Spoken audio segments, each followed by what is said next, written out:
اعوذ باللہ من الشیطان الرجیم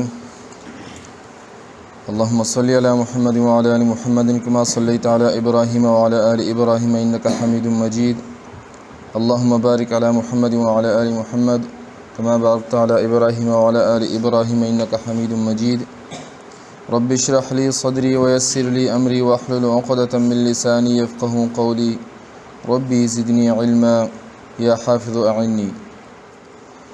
کل ہم نے دانتوں کے نام پڑھے تھے۔ کسی کو کوئی سوال کرنا ہے، پوچھنا ہے، کچھ کوئی مشکل ہے کسی کو؟ ہاں، انیاب کون سے دانت ہیں؟ ناب، انیاب، ہاں ہاں نوکدار دانت کتنے ٹوٹل کتنے ہیں؟ 4 ہیں۔ کس کس طرف ہے؟ ہاں، دائیں بائیں اوپر نیچے۔ کس کے ساتھ لگے ہوئے ہیں؟ رباعی کے ساتھ، ہاں رباعیات کے ساتھ متصل، دائیں بائیں اور اوپر نیچے 4 نوکدار دانت، اس کو انیاب کہتے ہیں۔ ماشاءاللہ۔ اضراس میں کون کون سے دانت شامل ہیں؟ ضاحک، طواحن اور نواجذ، یہ سارے اضراس میں شامل ہیں۔ اچھا، طواحن کی تعداد کتنی ہے؟ 12۔ طواحن کی تعداد کتنی ہے؟ 12۔ ابھی آگے چلتے ہیں۔ بسم اللہ الرحمن الرحیم۔ مخرج نمبر 8 ضاد کا ہے۔ ابھی سے امتحان شروع ہو گیا، اسی پہ جھگڑا ہوگا ابھی۔ اور وہ حافظ لسان یعنی زبان کی کروٹ داہنی یا بائیں سے نکلتا ہے، جبکہ اضراس علیا، اضراس کیا چیز ہے؟ اضراس کیا چیز ہے؟ داڑھ۔ اضراس علیا اوپر، سفلا نیچے، تو یعنی اوپر کی داڑھ کی جڑ سے لگا دیں، اور بائیں طرف سے آسان ہے۔ ابھی دیکھیں میری طرف، زبان کو ہم نے حصے بنائے تھے، ٹھیک ہے؟ زبان کے حصے بنائے تھے نوک، اطراف، وسط اور جڑ، ٹھیک ہے؟ ابھی ضاد کا مخرج ہم نے معلوم کرنا ہے۔ اضراس بھی ہم نے پڑھا، طواحن، ضاحک، طواحن، نواجذ، اس کے مجموعے کو اضراس کہتے ہیں، داڑھ کہتے ہیں۔ تو وہ حافظ لسان، زبان کی کروٹ یا زبان کے اطراف، یعنی زبان کی کروٹ دائیں یا بائیں سے نکلتا ہے، اوپر کے داڑھ تالو کی طرف، یا اس کا جو جڑ ہے، اضراس علیا کا جڑ، دائیں طرف اور بائیں طرف دونوں طرف سے ضاد کا مخرج نکل سکتا ہے، دونوں اطراف سے، یعنی زبان کی یہ کروٹ اور یہ کروٹ، تین طریقے ہیں اس کے مخرج کے۔ یا تو یہ دونوں اطراف اوپر کے داڑھ کی جڑوں کے ساتھ لگا دو، دائیں طرف بھی اور بائیں طرف بھی ایک ساتھ۔ جب اضراس علیا یعنی اوپر کی داڑھ کے ساتھ جڑوں کے ساتھ یہ زبان کی کروٹ لگتی ہے تو ضاد کا مخرج ادا ہوتا ہے، لیکن دونوں اطراف سے نکالنا بہت ہی مشکل ہے، بہت ہی مشکل ہے۔ تو یا تو اس طرف سے نکالو کہ دائیں طرف کا جو اضراس علیا ہے اس کے جڑوں کے ساتھ زبان کی یہ کروٹ لگے، لیکن خیال رہے زبان کا جو نوک ہے یہ اوپر کے تالو کے ساتھ اور سامنے ثنایا کے ساتھ نہیں لگنا چاہیے، اگر لگے گا تو دال کا مخرج آئے گا۔ یہاں پہ خیال کرنا ہے۔ جو لوگ والضالین بولتے ہیں نا، تو وہ ادھر سے ادا کرتے ہیں، جب ثنایا علیا کی جڑوں کے ساتھ یہ منہ کی طرف مائل ہو کے اس زبان کا نوک جب اس کی جڑوں کے ساتھ لگتا ہے تو ثنایا علیہ کا، تو اس سے ضاد ادا ہوتا ہے، یہ دال ادا ہوتا ہے. تو لوگ کیا کہیں ولدالین، ولدوالین، دال اور وہ کو ملا کے ولدوالین پڑھتے ہیں، جو کہ غلط ہے، اس لیے کہ اس کا مخرج تو سامنے ہے ہی نہیں. اس کا مخرج تو زبان کی کروٹ جب اضراس علیہ کی جڑوں کے ساتھ لگے گا تب ادا ہوگا، دائیں طرف یا بائیں طرف. لیکن بائیں طرف سے آسان ہے، بائیں طرف سے جب زبان کی بایاں کروٹ جو ہے وہ اوپر اضراس علیہ کی جڑوں کے ساتھ لگے گا اور نوک اس کا مغلق لگے گا، کسی چیز کے ساتھ لگے گا نہیں، تب یہ مخرج ادا ہوگا. بات سمجھ آ گئی؟ دائیں طرف سے بھی نکالا جا سکتے ہیں کہ اس دائیں طرف کے اضراس علیہ کی جڑوں کے ساتھ زبان کی کروٹ لگا دیں، پھر بھی آواز ضاد کی نکل سکتی ہے. اسی طرح بائیں طرف سے بھی، اور دونوں اطراف کے ساتھ زبان کے کنارے لگا لو پھر بھی ادا ہوتا ہے، لیکن بہت مشکل ہے. تو اس لیے آسان طریقے سے ہم کیا کرتے ہیں، بائیں طرف کے جو اضراس علیہ ہیں ان کی جڑوں کے ساتھ جب حاف لسان لگتا ہے، زبان کی کروٹ یا زبان کا طرف لگتا ہے، تو اس سے ہم ضاد کو ادا کرتے ہیں. بات سمجھ آ گئی؟ اچھا، پھر بعد میں اس کے مخارج، اس کے جب صفات ہم پڑھیں گے تب ہمیں پتہ چلے گا کہ یہ ضاد ادا کرنا ہے کہ ضاد ادا کرنا ہے. لیکن ہم نے رعایت رکھنی ہے صرف اور صرف مخرج کی. مخرج کو ہم نے سیکھنا ہے، اس کی مشق کرنی ہے، اس کے بعد اس کی آواز کے ساتھ ہم بعد میں صفات لازم اور عارضہ کو دیکھ کے اس کی آواز نکالنے کی کوشش کریں گے. اس میں تھوڑی سی تفصیل ادھر دی گئی ہے.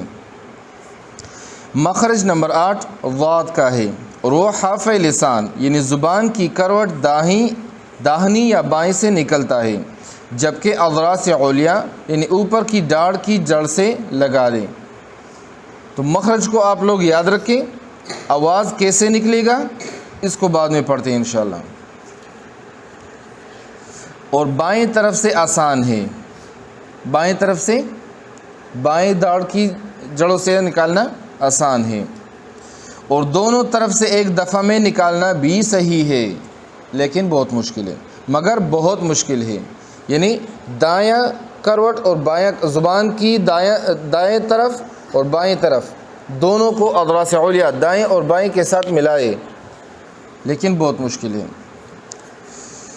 اور اس حرف کو حافیہ کہتے ہیں، اور اس حرف میں اکثر لوگ بہت غلطی کرتے ہیں.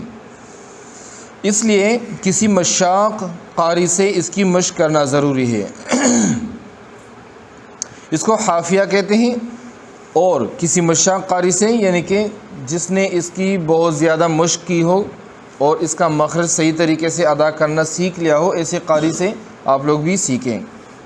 اس حرف کو دال پر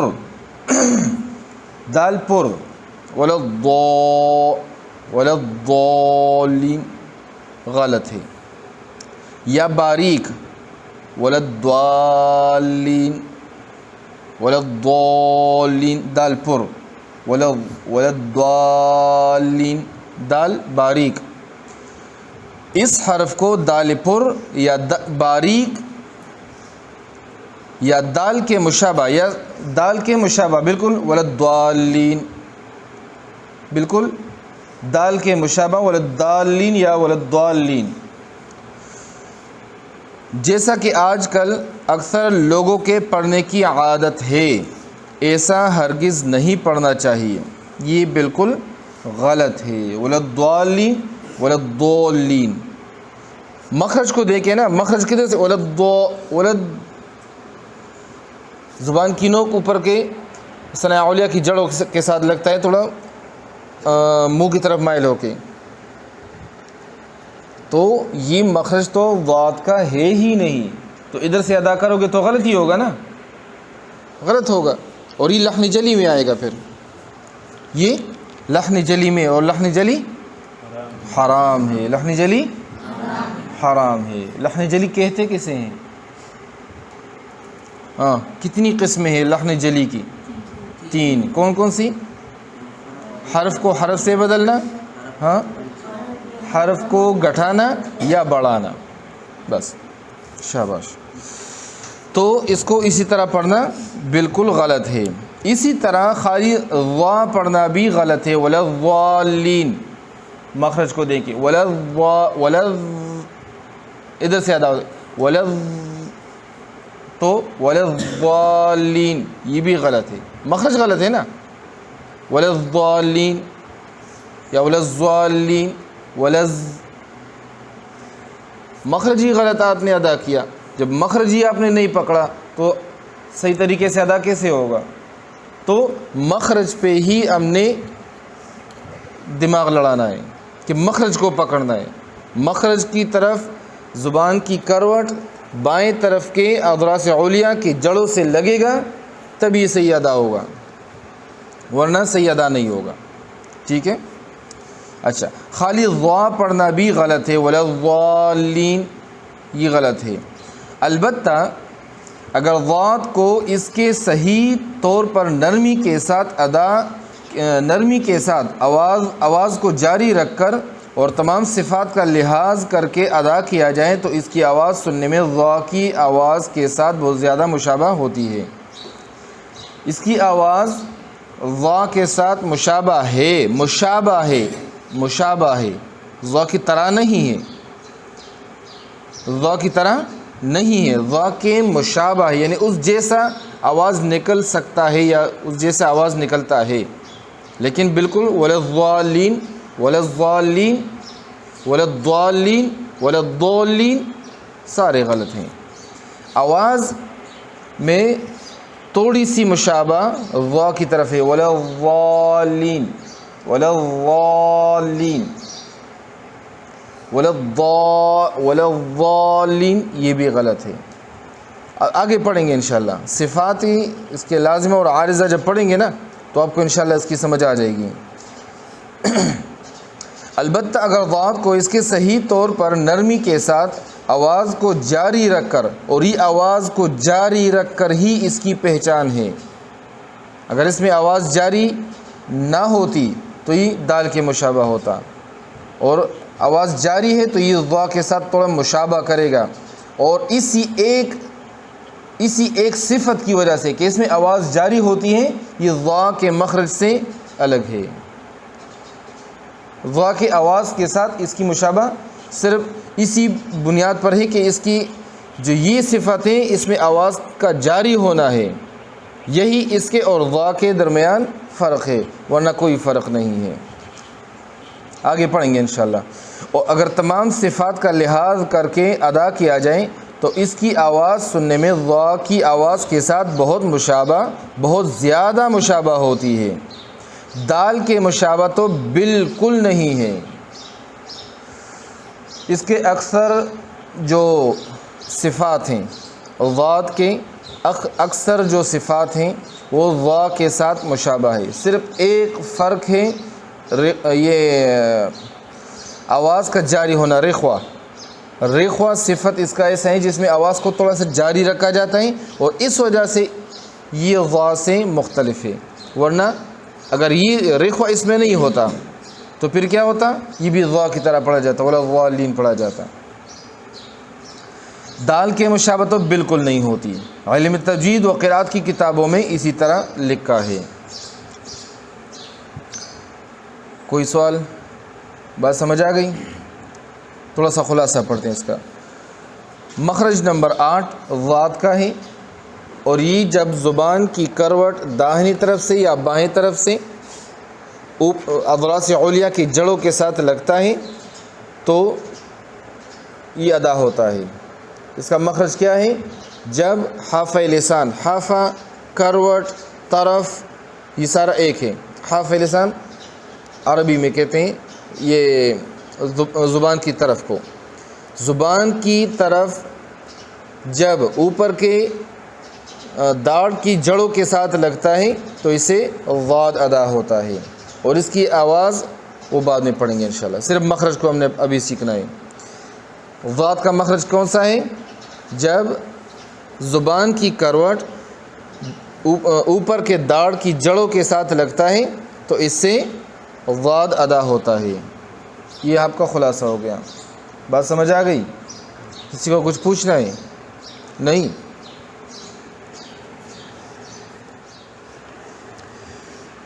اعوذ باللہ من الشیطان الرجیم۔ یا بنی اسرائیل اذکروا نعمتی التي انعمت علیکم واوفوا بعہدی اوف بعہدکم وإياي فارهبون وآمنوا بما أنزلت مصدقا لما معكم ولا تكونوا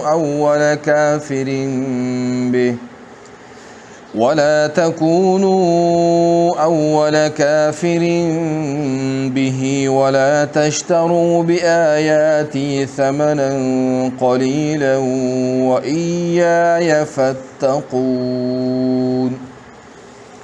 ولا تلبسوا الحق بالباطل وتكتموا الحق وأنتم تعلمون وأقيموا الصلاة وآتوا الزكاة واركعوا مع الراكعين أتأمرون الناس بالبر وتنسون أنفسكم وأنتم تتلون الكتاب أفلا تعقلون واستعينوا بالصبر والصلاة وإنها لكبيرة إلا على الخاشعين الذين يظنون أنهم ملاقو ربهم وأنهم إليه راجعون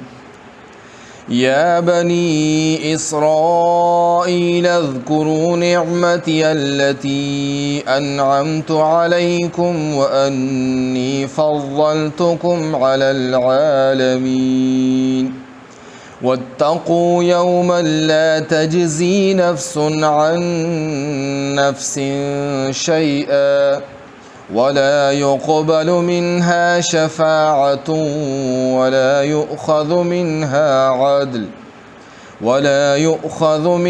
عدل ولا هم ينصرون وإذ نجيناكم من آل فرعون يسومونكم سوء العذاب يذبحون